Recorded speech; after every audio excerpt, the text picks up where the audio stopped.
Vivaha, the Chennai Silks. பொதுவாக தேர்தல் என்பது ஒரு ஜனநாயக போர். இந்த போரிலே துரோகிகள் விரட்டியடிக்கப்பட வேண்டும், சந்தர்ப்பவாதிகள் விலக்கியடிக்கப்பட வேண்டும். இன்றைக்கு நம்முடைய புரட்சித்தாய் சின்னம்மா அவர்களை எடுத்துக்கொண்டால் முதலில் ஓபிஎஸ் அவர்களால் ஏமாற்றப்பட்டார். தியானம் உட்கார்ந்தார். அவர் தான் அந்த கட்சிக்கே பிரச்சனையை உண்டாக்குனவர் ஓபிஎஸ். இப்போது 3 முறை முதலமைச்சராக இருந்துவிட்டு அவர் இப்போ இன்னைக்கு திமுகவுக்கு போயிருக்கார். இன்னும் அவருக்கு அந்த பதவி ஆசை விடலை. அடுத்தபடியாக துரோகம் செய்தவர் எடப்பாடி பழனிசாமி.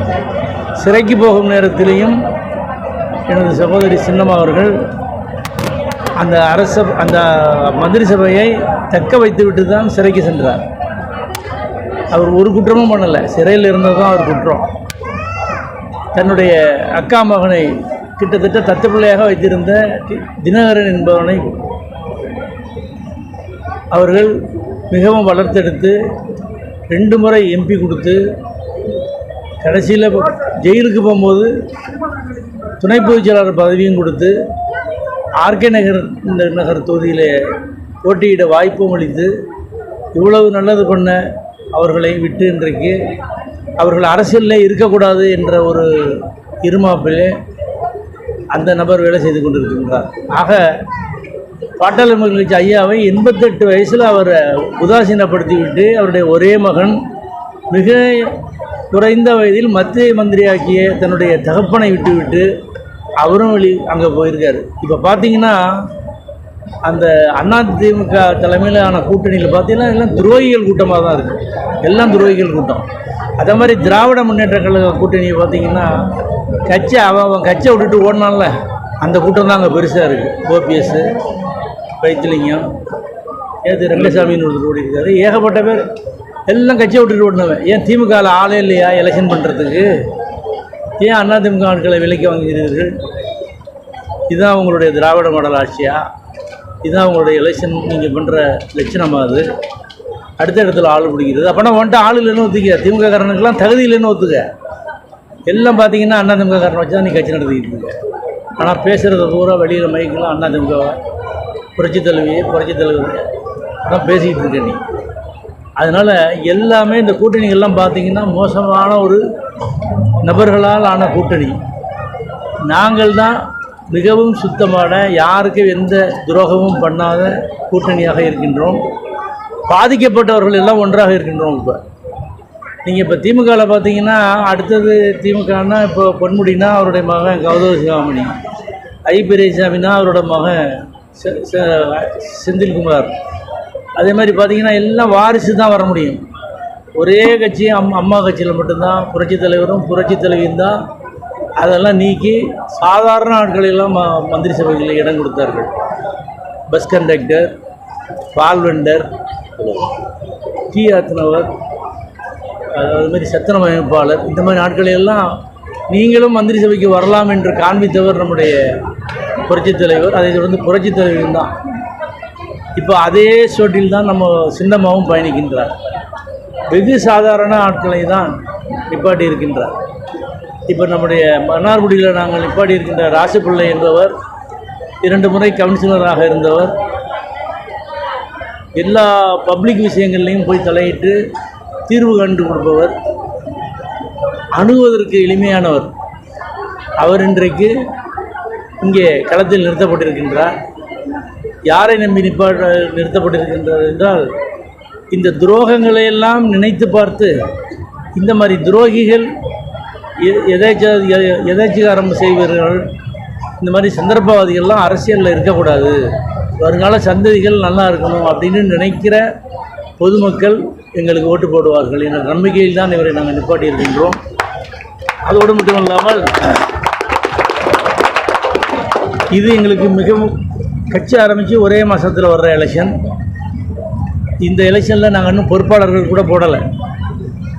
அங்கங்கே குழுக்களை போட்டு தான் வேலை வாங்குகிறோம் போலிங் பண்ணுறதுக்கு.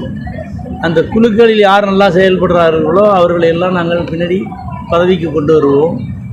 இது ஒரு ஆசிட் டெஸ்ட் ஆட்டம் எங்களுடைய தொண்டர்களுக்கு. இதில் யார் வேணாலும் நாளைக்கு மாவட்ட செயலாளர் ஆகலாம், மாநில செயலாளர் ஆகலாம், எல்லாம் ஆகலாம். இந்த அளவுக்கு நாங்கள் ஒரு பிளான் வச்சுருக்கோம். இந்த எலெக்ஷன் எங்களுடைய ஜனநாயக கடமையை நாங்கள் செய்வதற்கு துரோகிகளையும் எதிரிகளையும் சந்தர்ப்பவாதிகளையும் துரத்தி அடிப்பதற்காக நாங்கள் எதிர்நோக்குகிறோம்.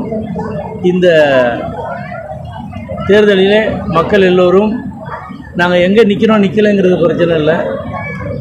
234 தொகுதியிலையும் பாட்டாளி மக்கள் கட்சி ஐயா ராமதாஸ் அவர்களும் நம்முடைய சின்னம்மா சசிகலா அவர்களும் நிற்பதாக கருதி ஒரு பலமான ஒரு ஆன்மீக அரசியலை கொண்டு வருவதற்கு நீங்கள் பொதுமக்கள் எல்லாரும் உதவ வேண்டும். அதற்கு பத்திரிகை துறையினரும் மீடியாக்களும் உறுதுணையாக இருக்க வேண்டும் என்று கேட்டுக்கொண்டு உங்களுடைய ஆசையுடன் இன்றைக்கு வேட்புமனுக்கான நம்முடைய வெற்றி வேட்பாளர் ராசுபிள்ளை அவர்களை எல்லோரும் ஆதரிக்குமாறு கேட்டுக்கொள்கின்றேன்.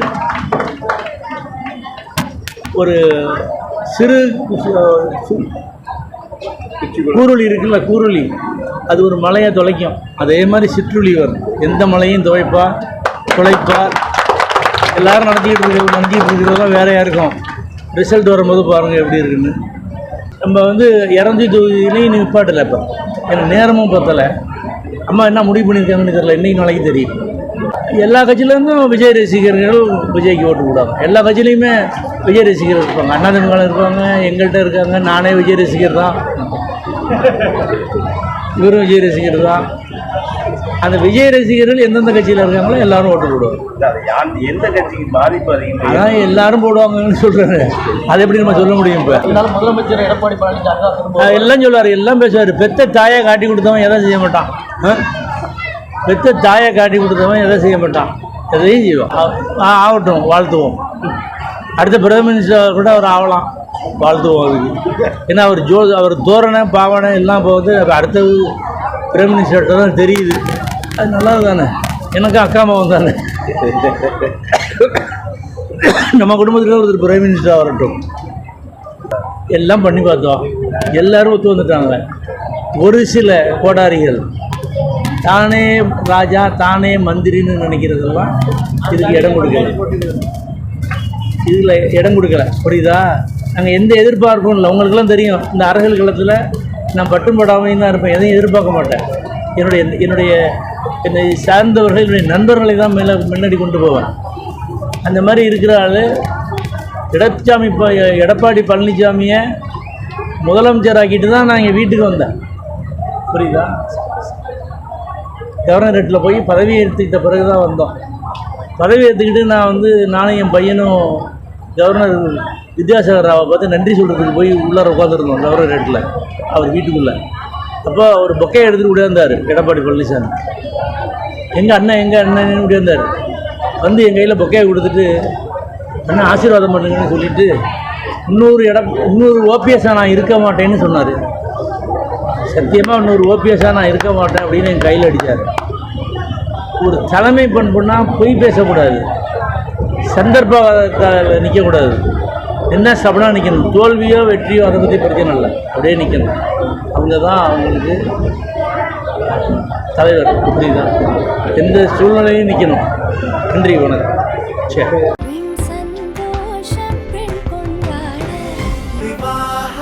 மணப்பெண்ணின் பிரத்யேகமான திருமணம் விவாஹா தி சென்னை சில்க்ஸ்.